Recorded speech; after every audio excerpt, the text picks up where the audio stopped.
Hey y'all, this is Jeremiah from MarineMax in Sarasota, Florida, and I am standing on board our 2021 Sea Ray 320 Sundancer Outboard. Guys, they build these boats in a bunch of different configurations, but this particular one is triple 250s. That is the speed queen when it comes to these over 50 miles an hour. Really, really fast for a boat that has a full stand-up head in it, cabin, sleeping for 4 down below. Really a seriously fun everyday boat, even for the family that wants to weekend on it. And this one is optioned very, very nicely. You can see this sunshade that's already out as a part of our prep process. And guys, it has all the other details. Not only is it a quantum blue hull, which is one of the prettiest colors to go with this stone interior, and the stone sea deck, or this gray sea deck that's under my feet.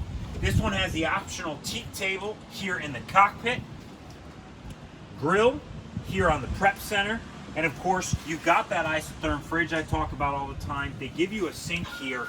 This boat also has the top side air conditioning. Guys, it's a really, really wonderful feature we use here all the time. And you may say, even with it open, does that make sense? Absolutely. It is so incredibly nice to have in our July, August, September days around here. This one also has the optional moon roof overhead. And guys, honestly, from one end to the other, this 2021 320 Sundancer is positively loaded. From the stereo to the bow, even down below. If you guys want an opportunity to grab one of the only available ones in the US, I'm Jeremiah Long and this is MarineMax Sarasota. We'll talk to you soon.